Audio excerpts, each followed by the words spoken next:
मुक्त करण्यासाठी महाराष्ट्र आंदोलन चालू आहे। तसेच आज वसमत येथे उपविभागीय अधिकाऱ्यांसमोर काही भिक्खू संघ आपल्यासोबत आलेले आहेत। काय प्रमुख मागणी आहेत आपल्याकडे आपण जाणून घेऊ। काय प्रमुख मागणी काय सांगा।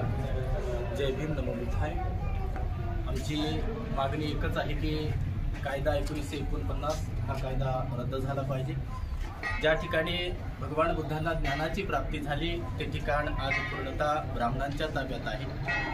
आम्ही आमच्या देशामध्ये बघत असतो की वेगवेगळ्या जाती धर्माचे वेगवेगळे मंदिरे या देशामध्ये असतात आणि हे जे मंदिरं आहेत हे पूर्णतः त्या धर्मांच्या लोकांच्या ताब्यामध्ये असतात।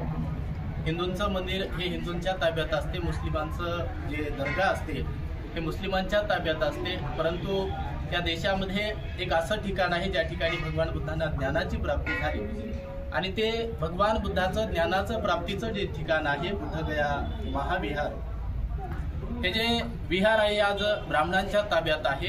कायदा 1949 असं सांगतो की जे विहार आहे त्या विहाराची कमिटी 9 लोकांची असते, 9 लोक त्या कमिटीमध्ये असतात आणि त्या 9 लोकांपैकी 5 लोक हे हिंदू असले पाहिजे असा हा कायदा सांगतो। परंतु हा कायदा असंविधानिक आहे, हे आमच्या बुद्धीला पटणारं नाही आणि संविधानाला देखील पटणारं नाही। म्हणून सरकारने हे लक्षात घेतलं पाहिजे की हा कायदा रद्द करून ते जे विहार आहे पूर्णतः बौद्धांच्या ताब्यात दिलं पाहिजे अशी आमची या ठिकाणी मागणी आहे। आम्ही सरकारला विनंती करत आहोत की जसं हिंदूंचं मंदिर हिंदूंच्या ताब्यात आहे, मुस्लिमांचं दर्गा मुस्लिमांच्या ताब्यात आहे, ख्रिश्चनांचं चर्च ख्रिश्चनांच्या ताब्यात आहे, तसंच बौद्धांचं विहार बौद्धांच्या ताब्यात देण्यात यावं। हे जर का बौद्धांचं विहार बौद्धांच्या ताब्यात नाही दिलं तर येणाऱ्या काळामध्ये हे जे आंदोलन आहे हे खूप मोठ्या गतीनं आपल्याला प्रश्न विचारणार आहे। आज थायलंडमध्ये, जपानमध्ये, म्यानमारमध्ये वेगवेगळ्या देशामध्ये हे जे आंदोलन आहे हे उभं झालेलं आहे।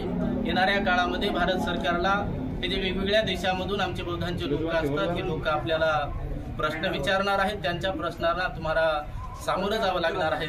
म्हणून आपण वेळोवेळी सावध झालं पाहिजे आणि हे जे विहार आहे हे बौद्धांच्या ताब्यात दिलं पाहिजे, आमची अशी प्रमुख मागणी आहे। मागणी मान्य झाली तुमची पुढची आंदोलन दिशा कशी असणार आहे? पुढची आमची आंदोलनाची दिशा हे आता आम्ही ठरवूत। आता आम्ही काही ठरवलेलं नाही, हे आम्ही एक छोट्या ठिकाणी हे जे आम्ही आंदोलन करत आहोत हे जे आंदोलन आहे या ठिकाणी जे बॅनर लावलेलं आहे त्या बॅनरच्या वरती छापून आहे। वेगवेगळ्या ठिकाणी हे आंदोलन मोठ्या स्वरूपामध्ये होणार आहे। आज हे जे काही बुद्धिस्ट इंटरनॅशनल नेटवर्क या संघटनेच्या वतीने आंदोलन झालेलं आहे, हीच संघटना नाही तर या देशातल्या अनेक संघटना या मुद्द्यावर आंदोलन करत आहेत। हे जे 4 या आंदोलनाचे चरणबद्ध आहेत। पहिलं आंदोलन हे निवेदन दिलेलं आहे 3 तारखेला, आज 8 तारखेला हे आंदोलन केलेलं आहे। येणारा जे आंदोलनाचा दिवस आहे हा 22 मार्च आहे। त्यानंतर 9 एप्रिलला देखील हे आंदोलन मोठ्या प्रमाणात मोठ्या संख्येने या ठिकाणी होणार आहे। सरकारने हे लक्षात घेतलं पाहिजे की आमचा जो मुद्दा आहे, आमचा जो प्रश्न आहे हा जर तुम्ही नाही सोडवला तर हे आंदोलन खूप मोठ्या प्रमाणात वाढणार आहे आणि या आंदोलनाला सामोर आपल्याला जावं लागणार आहे, हे आपण लक्षात घेतलं पाहिजे। आणि आपल्या या आंदोलन मार्फत सरकारला काय इशारा करणार? सरकारला आम्ही एकच इशारा देतो की ज्यावेळेस तुम्ही विदेशात जाता तेव्हा बुद्धाचं रूप घेऊन जाता, त्या ठिकाणी जाऊन तुम्ही सांगता की आम्ही भारतातून आलो, भारत ही बुद्धाची जन्मभूमी आहे, परंतु भारतात आल्याच्या नंतर हिंदूंची भाषा करता, या देशाला हिंदू राष्ट्र बनवण्याचा प्रयत्न करता आणि बौद्धांचे जे ठिकाण आहेत त्या ठिकाणावर तुम्ही कब्जा करण्याचा प्रयत्न करता। ही जी तुमची दुहेरी नीती आहे हे आता आम्ही चालू देणार नाही। बौद्ध लोक हे चिकित्सक लोक आहेत, तर्कवादी लोक आहेत, तुमचा हा फंडा हे बौद्ध समाज चालू देणार नाही। म्हणून तुम्ही आता दक्ष झालं पाहिजे, तुम्ही सावध झालं पाहिजे। बौद्ध लोक हे क्रांतिकारी लोक आहेत, हे साधे सुधे लोक नाहीत। बुद्धांनी जरी आम्हाला बुद्धांनी शांती सांगितलेली असेल तरी बुद्धांच्या शांतीमध्ये क्रांती आहे। बुद्धांचा धम्म हा मध्यम आहे। बुद्ध म्हणतात की हिंसा करू नका, परंतु तुमच्या जीवावर जर कोणी उठलेला असेल किंवा तुमच्या अंगावर जर कोणी तलवार घेऊन येत असेल तर तुम्ही त्याला प्रत्युत्तर दिल्याशिवाय राहू नका। आम्ही शांतही आहोत आणि आम्ही क्रांती करणारे लोक आहोत।